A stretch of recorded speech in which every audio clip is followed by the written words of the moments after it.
Now recently, we have seen massive success from indie games like Sched One, Repo, and Lethal Company, while other multi-million-dollar AAA games like Skull and Bones and Suicide Squad Kill the Justice League and many others have failed dramatically.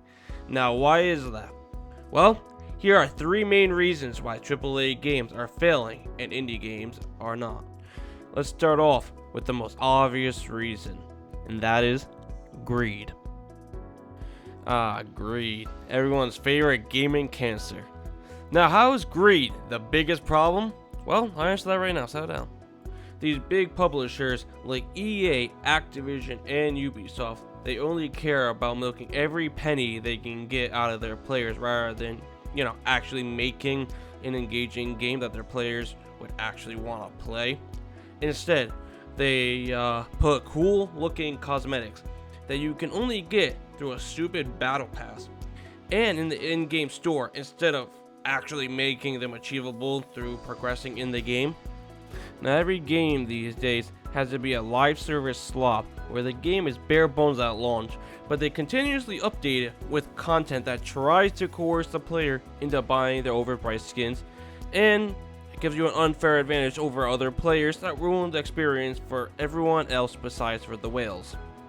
These games are rushed and broken at release and passed through multiple updates because they put the developers through strict time restraints, basically forcing them to cut corners to get the game out in time instead of actually letting them take the time to put out the game we were supposed to get at release to get to the most desired time, like Christmas, Black Friday, the times where people are going to really be spending money.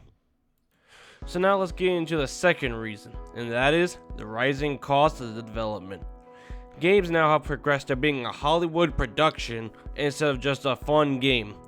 They often have budgets that hover over $100 million, leading them to being focused on trying to recoup their investments, and could be leading to an extended development time of several years, tiring out the poor developers, which could be honestly what's leading into the rushed releases that may be to the broken games that I talked about in the first reason. The third reason is a lack of innovation.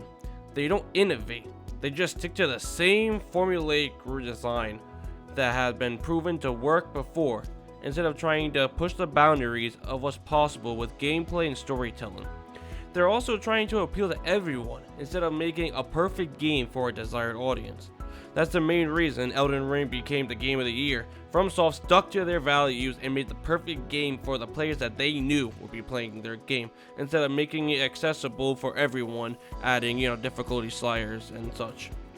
So, these days, every game is so worried about having the most prettiest graphics and forcing ray tracing that will make your computer sound like a jet engine trying to take off from the Kennedy Airport, basically making the game unplayable for most people that don't have a multi-$1,000 GigaChat system which was crafted by Zeus himself, which is just leaving every game stale and a clone of each other. So what I'm describing is Call of Duty, basically. So now let's get into why indie games are doing great right now. They're basically doing the complete opposite of what I just mentioned. So since indie developers are not established, they look at other ways to stand out and be original, since they don't got the pockets to really compete one-on-one with the colossal giants in the industry. They innovate where the AAA games are scared to do, and use a beautiful graphic design to stand out. Let's take a Sched One for example. This game is absolutely blowing up, doing record numbers, and is made by just one person. So why is it blowing up? It's because of its originality and its fun gameplay. But let's talk a little more in depth about that. So, the game starts you off with a basic story that is enough to get you interested in the world that they threw you in, but that's not what gets you playing, because you basically make your own story. But the gameplay is really what gets you obsessed. It's addicting. You basically start off as a low-ranking drug dealer, and the game has you working your way up to building an empire. It's very in-depth with how you manage everything from buying all the supplies and growing the product to selling in alleyways and building up relationships with very, very trustworthy dealers, and eventually working up to having your own people do all that grunt work for you, and growing to harder drugs and larger facilities for you to operate in. It's engaging and is different from the average game that we get. Now, I'm not saying that they're reinventing the wheel or anything, but they put everything together in a very well-rounded package, and most importantly, it worked day one and it wasn't a broken mess that we had to wait to get past later on. And the cherry on top, it has no microtransactions. There's no greedy overpriced skins or any way of making the game easier for you. You just pay the $20 for the game and that's it. But this isn't the only example of indie developers thinking outside the box and literally creating a subgenre that AAA developers are scrambling to find a way to jump on. Now, everyone has heard of Lethal Company because last year you literally couldn't escape it. But what made it so damn revolutionary? The game didn't have an engaging story to keep you attached, but what it did have was some of the most fun but simple gameplay I have ever had the pleasure of playing. They dropped you in a world where you're just a cog in the machine, some scrappers going on multiple planets to collect these scrap to sell for the overlords, while trying not to die by these absolute monstrosities that were just lurking behind every single corner. But that wasn't really what got everyone loving the game. What got everyone hooked was how the multiplayer worked. You just joined random lobbies and started playing with people you didn't even know and have an amazing experience. It created an environment where you and these randoms, or even your friends, just strategize to how to get the most stuff and get out alive with the use of many tools and some peak proximity chat that turned your average gamer into a Hollywood voice actor. For example, if you fell down a hole, you could hear their voice slowly drain away.